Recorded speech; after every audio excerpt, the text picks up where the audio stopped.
Today on America's Test Kitchen, Dan makes Julia hearty braciole. Jack reveals our top pick for angel hair pasta.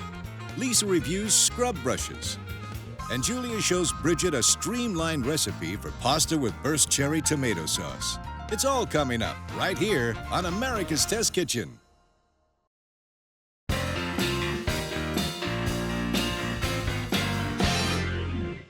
In much of Italy, the term braciole refers to meat that's pounded thin then rolled up with a filling. The neat thing is that styles of braciole vary wildly from region to region. Everything's up for grabs. The meat can be beef, pork, or veal. The fillings run the gamut from fresh herbs to hard-boiled eggs, and even the cooking method can be anything from braising or roasting to grilling. So the question is, what style are we making today, Dan? So we're making the delicious style. I like it. Yeah, so we're gonna make really small little rolls, beautiful little packets. Everyone gets an individual one. It's gonna be braised in this gorgeous tomato sauce, but we're gonna pack it with a ton of really big flavor. Okay. So we're gonna start here with our filling. We've got 3 tablespoons of extra virgin olive oil. And to that, I'm gonna add 5 minced cloves of garlic. We've got 3 anchovies that are minced. Add so much depth and savoriness.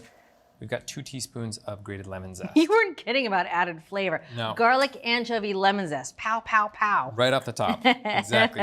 So I'm just gonna stir this together, and then we're gonna add some herbs. So we have 1/3 of a cup of fresh chopped basil, and 1/3 of a cup of chopped fresh parsley. And we have 1/3 of a cup of pecorino romano. A lot of salt, a lot of good funk to it, and then 1/3 of a cup of just plain breadcrumbs. Okay. This is gonna help bind everything together. And these are just the store-bought breadcrumbs. These aren't homemade breadcrumbs. Just store-bought, they're great here. So I'm gonna stir this together as well. Beautiful, and then I have 3 ounces of grated fontina cheese. A good melter. Good melter, exactly. So we've got our flavor and funk from the pecorino romano, and then we've got good melting from the fontina. And just stir this together. Off to a promising start. I know, you want a spoon? You I can just kinda dig do. right in here. Awesome, so I'll set this aside. That is our beautiful filling. So next up, we get to the beef, and we are using a gorgeous flank steak for this. You're looking for about 2 pounds, a little over 2 pounds is fine. And you don't often think of it as a braising cut, but it's got a fair amount of collagen in it that breaks down and gets nice and tender, and it's really beefy, so it's actually beautiful for this. So the first step is to have this crosswise like this. And then for each of these, I'm going to butterfly them so they're about half the thickness. It's gonna make our pounding out a lot easier. We're starting with something thinner. All right. So what I like to do is bring it right to the edge of the board here with the grain running like this, and make that initial cut right through, and then you kind of peel it back up. Again, keeping your knife nice and parallel and dragging it through. And then I even actually like to hang it over the edge a little bit as I go. Oh, wow. It really allows you to stay parallel to it as opposed to having to start angle as you go. And then I just come in again. That is a really clever technique, Dan. Oh, I'm glad you like it. So I'm just gonna do the same thing with the second one. So we have nice thin pieces of steak, but they're not thin enough for what we want. So I'm gonna set 3 of them aside, work with 1 at a time and pound it out. We're looking for about 1/4 inch thick on this. So I just cover with plastic wrap. So good and thin. Good and thin, exactly. We're gonna roll it, and you really want it to be nice and thin and super tender. Meat pounder, I love this style here. You can basically use it, like you're pounding your fist on something, and then I'm just gonna pound it out. So that looks great. So I'm just gonna repeat that with these other 3. Okie doke. So we've got our nice pounded steaks here. And for each one of these, I'm gonna cut it in half, going with the grain. Because flank steak has a distinct grain that runs in one direction. That's right. So we're gonna make 8 total pieces. So I'm gonna prep my station out for rolling these, and I'm gonna tie each one with 2 pieces of twine. So I'm gonna set that out ahead of time here. So you talked about that grain. It is super important the direction you go in. And so that means we want the grain to be this way, parallel to the board. All right, great. So I'm gonna add half the filling to these 4 here. I'm just gonna spread it pretty evenly across it.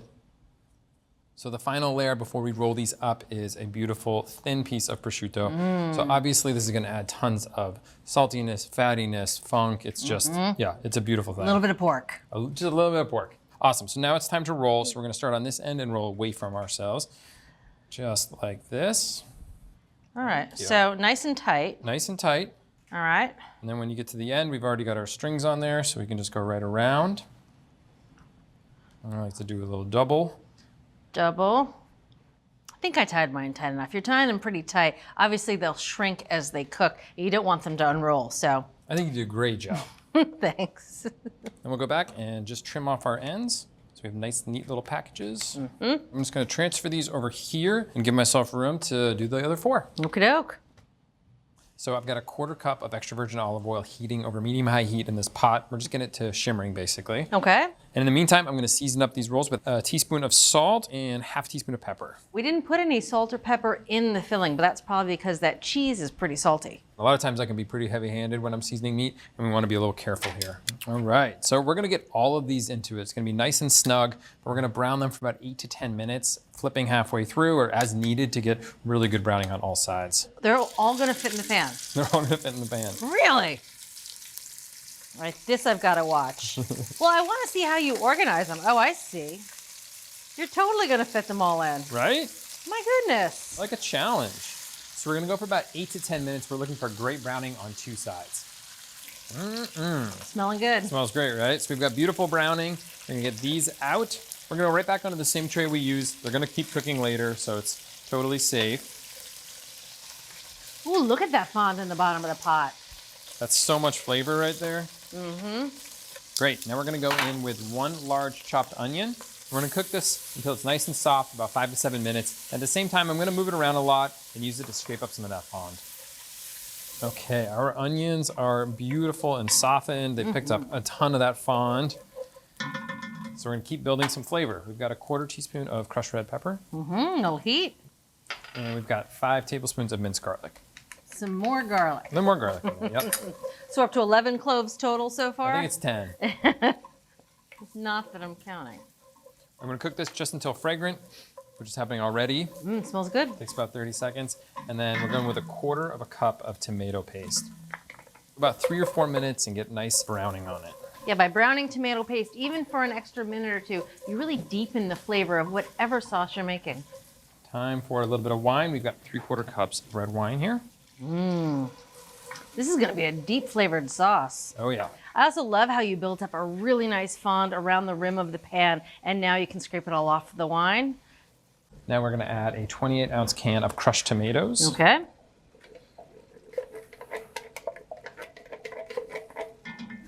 And we've got 2 cups of beef broth. Really reinforce that beef flavor. Okay, we're gonna get our rolls in there now.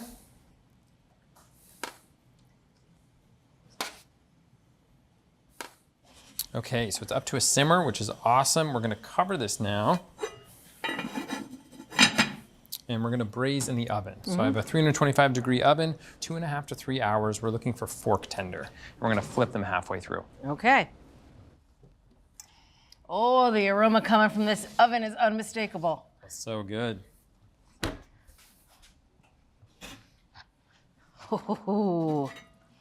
Oh, goodness. Beautiful. All right, so you need to be really careful. These are fork tender when you're taking them out and transferring them.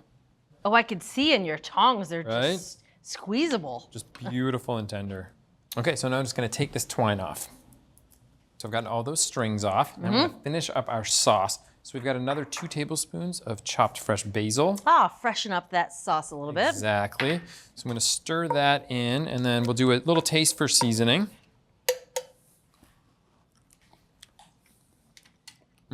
Doesn't need any more salt. I'm gonna just do a little bit of pepper in there. And I will ladle our sauce over the top. Oh, beautiful. Can I serve you one? Please. Or 2 maybe? How about 2? Thank you. Great, and there's a little bit extra pecorino romano if you'd like to finish with that. Oh, All right, let's I dig can't in. wait to dive into this. Doesn't even need a knife. I know, right? It's so tender.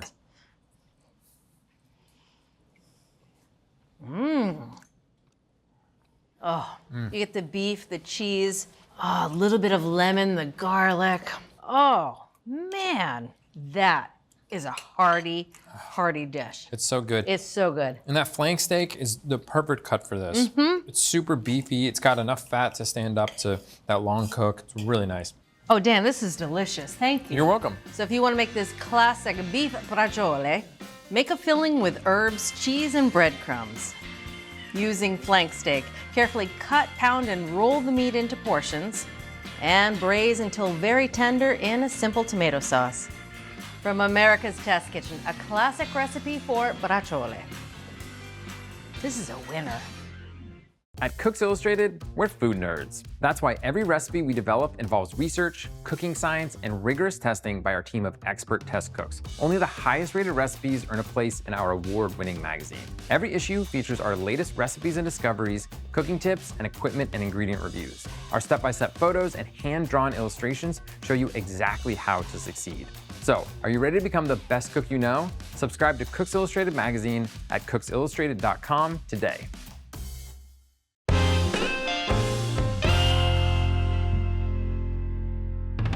Can I ask you, what did angel hair pasta ever do to inspire such vitriol and animosity in the food media? And if you think I'm making this up, I'm going to read to you some recent stories that have been in the media. First one, you couldn't pay me to eat angel hair pasta? Or LeBron James hates angel hair spaghetti and he's not wrong? Okay, let's have a talk about angel hair and why you should be giving it a chance. First of all, nothing twirls like angel hair. Because it's so thin, it goes around the tines beautifully. And if you're somebody who struggles, maybe a child, you should be thinking about angel hair pasta. It will be on your fork rather than on your shirt. Second of all, if you're somebody who loves sauce, it absorbs and holds onto sauce beautifully, and you get a higher sauce to pasta ratio. That said, I don't want you buying these cute little nests. Yes, the nests are beautiful, but they're also short, they break apart in the pot. You want to buy a long strand angel hair. Now, if you're thinking, what's the right size? Because there is such a thing as angel hair that is too thin. I've got spaghetti here. This is 2.3 millimeters. This is the thinnest of the angel hair. This is just 1.1 millimeter. It was really difficult to cook. Even when we reserved pasta cooking water, it was sticking together. You want to get our winner. Our winner is from Braciole. It is 1.4 millimeters across. That is the right size for angel hair. So if you're somebody who has trouble twirling, or maybe you're somebody who just loves sauce, or maybe you're an iconoclast who wants to ignore what the food media is telling you, except for this food media, go ahead, give angel hair a chance.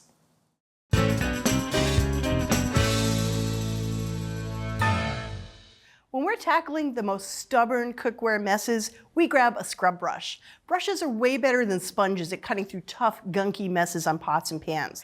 Their handles give us good leverage for scrubbing power, and they keep our hands out of hot water. But not all scrub brushes are created equal. We tested 9, priced from about $5 to about $24. We put them through the ringer, making messes and cleaning up, scrubbing pans, skillets, and mixing bowls. And we washed those brushes at least 10 times, and then we sent them home with test cooks for weeks of real-world use. The bad news, plenty of these, they squished flat, and they couldn't cut through stuck-on food. They felt uncomfortable, or they cleaned a pan, but then they were permanently gunked up. Forget these. One brush ruled them all. This is the O-Cedar Rinse Fresh Pot and Pan Brush at about $18, and it easily washed away the competition. And here's why. These stiff plastic bristles cut through every mess. The way they flare out around the brush, they help you get into tight corners. And wide gaps between the bristle clusters let food wash away. The handle's gentle curve and silicone grip feel really comfortable and secure even in slippery, soapy water. And bonus, this little row of ultra stiff bristles on the back, they get right in any tight spot. Now, I used this brush when I was testing cast iron grill pans, and it was the only tool that really worked. And then when the brush finally got dirty from cleaning up after 40 greasy burgers, I threw it right in the dishwasher, and boom, good as new.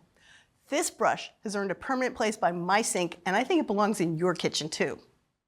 Love what you're watching? Take your cooking to the next level with our Essential membership. Get instant access to thousands of recipes, tips, techniques, product reviews, and step-by-step videos. Our Members app allows you to search by ingredient, set dietary preferences, and save your favorite recipes. For those looking to level up, our newest feature, ATK Classes, offers more in-depth instruction led by ATK experts, so you can gain greater confidence in the kitchen. Start your free trial by visiting the App Store or going to americastestkitchen.com/YouTube today.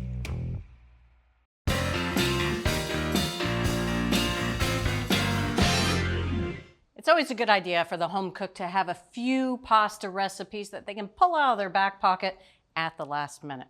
Julia's here, and she's going to show us a quick recipe that features cherry tomatoes. I'm intrigued. Well, cherry tomatoes are brilliant because they're available year-round, and they just pack more flavor than those big old beef steaks. They have more sugar, they have more of those savory glutamates, and they have more soluble pectin, which means you don't have to reduce it for a while in order for that sauce to coat the pasta. I feel like in January, too, they're a lot better than the tomatoes from the supermarket. Yep, and everything else is pantry friendly. So to get started, actually this sauce is so darn fast. We're gonna put the pasta water onto boil before we start making the sauce. All right. That's how easy this recipe is. So this is 4 quarts of water, nice big pot, put the lid on. Now the clock's ticking. This is the timer. So it certainly is. Now, I'm not only confident that this sauce is going to be done in time, I'm going to make a topping. Now, this topping's totally optional, but I know you're going to love it. So I have 2 tablespoons of extra virgin olive oil in this 10-inch nonstick skillet, medium heat, just looking for it to shimmer. Okay. In the meantime, I'm going to prep some anchovies. So some of these are for the sauce, some are for the topping. I'm going to chop them all right now. I rinsed these off and patted them dry. You really want them to melt into the sauce and melt into the topping. They just add a lovely background note. Just a savory umami bomb. That's it, umami bomb. Say that 10 times fast. Umami bomb, umami bomb, umami bomb, umami bomb, umami bomb. That's pretty good.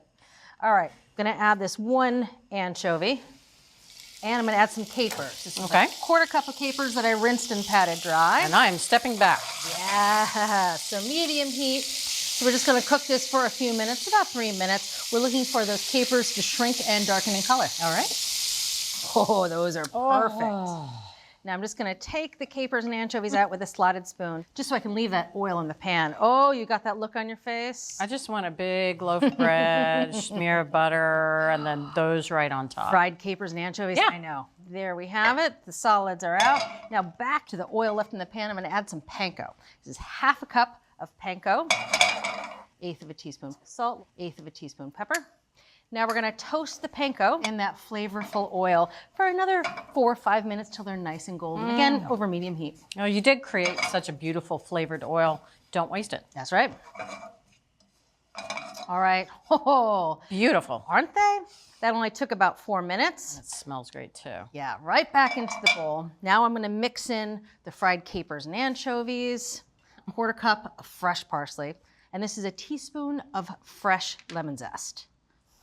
Now again, this is optional. If you didn't want to make this or these aren't your flavors, you could just substitute Parmesan on top of the pasta. That tastes delicious too. Once you've had this, and if this is your thing, you'll never not want to make it. I just want to point out that you haven't even made the sauce yet. I know. And I would be fine with that on pasta. All right, that's it for the topping. Now on to the sauce. I'm gonna start with a little bit of garlic, just 2 cloves. We're gonna slice them thin. So I'm just gonna take off that root end there. All right, so there we have some nice thinly sliced garlic. Gonna put it in this little pot, and this pot has 4 tablespoons of extra virgin olive oil. It's not on yet. Now we're gonna add the reserved anchovies. It's about 2 anchovies. All right, over medium heat this goes. Just gonna cook it for 4 or 5 minutes until the anchovies start to disappear and the garlic gets a little golden. And you couldn't do this with minced garlic. It would be done well before, what'd you say, 4 to 5 minutes? That's it. But with sliced garlic, you can cook it for a longer period of time without having to worry about it scorching. Yeah, and all those flavors get infused into the oil. So this is time well spent. All right. Flavorful oil once again. Oh, just dip some bread in that. Yes, please. Hello. So it's been a few minutes. You can see the edges of garlic are starting to get golden. Now it's time to add the tomatoes. 2 pounds of cherry tomatoes. Hey. No prep. No prep. No prep. In the pot, they go whole. Isn't that something? That is really easy. It is super easy. Yeah. All you have to do is wash them. And that's why I love this recipe. It's great for beginners. I taught my 12-year-old to make it because I think if you're gonna have one sauce in your back pocket that you don't need a recipe for, this is it. Lovely. So 2 pounds of tomatoes, gonna add a little bit of salt. This is 1.5 teaspoons of salt, 1/4 teaspoon sugar, just a little bit. And this is red pepper flakes. I like it a little on the spicy too. side. So that's a 1/4 teaspoon pepper flakes. So you can adjust that as you want to. All right, so I'm just gonna shake these tomatoes around. All right, so you just wanna get those tomatoes coated with all that flavor. Now we're gonna put the lid on. Crank the heat to medium-high and just let it go for 10 minutes, hands off. So the tomatoes on the bottom will cook and turn saucy. The tomatoes on the top will soften but stay whole. So let's take a look at this pasta water. Boiling. She's boiling, which is good. Again, this is 4 quarts of water, classic pasta cooking method. Tablespoon of salt. Hey! I love that part. Now we're gonna add 12 ounces of pasta, and we're just gonna cook it until it's al dente, which, depending on different pasta shapes, can take different amounts of time. You got a little campanile going on there. I like how that shape, those little tulips, really curve around the sauce. All right, it's been 10 minutes. Time to take a peek. Oh, yeah. Oh, it smells good. You can see the bubbling around the edges of the pot. That's the tomatoes on the bottom that have released their juice. And the tomatoes on top, you can see they're softened. Their skins have just started to split, but they're still whole. A little withered. All right, so I'm gonna cover this, put this off the heat. Time to check the pasta. Okay. And if my timing is correct, this pasta will be perfect. Only one way to tell if pasta is fully cooked, and that's to taste it. Yes. I thought you were going to throw it at me there. for a second. Not today, my friend. All right, cool it off a little bit. On the nose. What are you looking for? A little bit of bite in the very center, but tender on the edges. All right. So if you wouldn't mind draining it, but also saving some of the cooking liquid while you're over there. Yep, you got it. Side. Meanwhile, I'm just gonna tear some basil leaves. Sounds good. About a half a cup? Yeah. That sound good? Yeah, we may not use it. It's just to loosen up the sauce if we need to.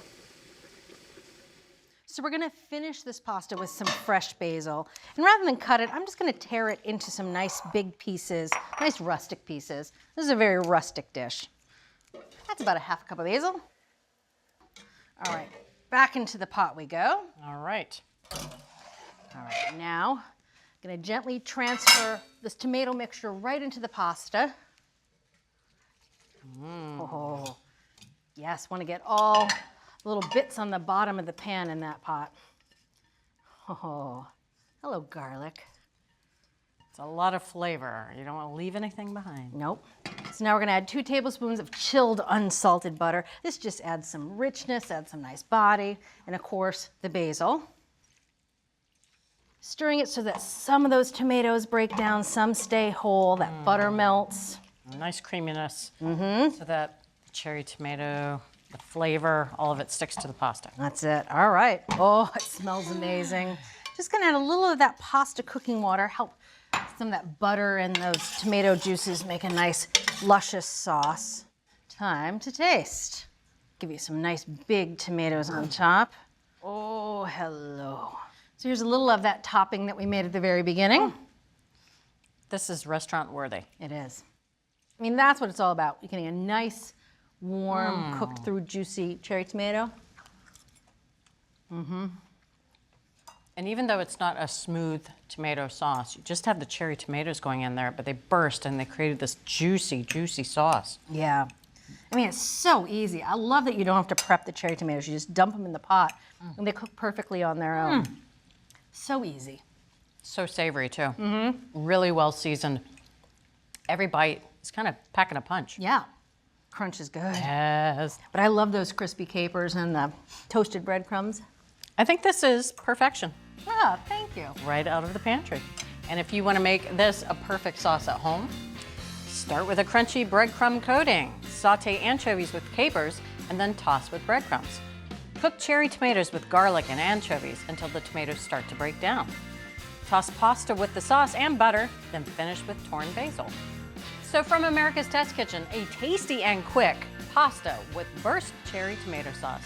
You can get this recipe and all the recipes from this season, along with product reviews and select episodes on our website. That's americastestkitchen.com/TV. A little more. You're going back for seconds. Oh, here, I'll hook you up. Good to have a crumb connection.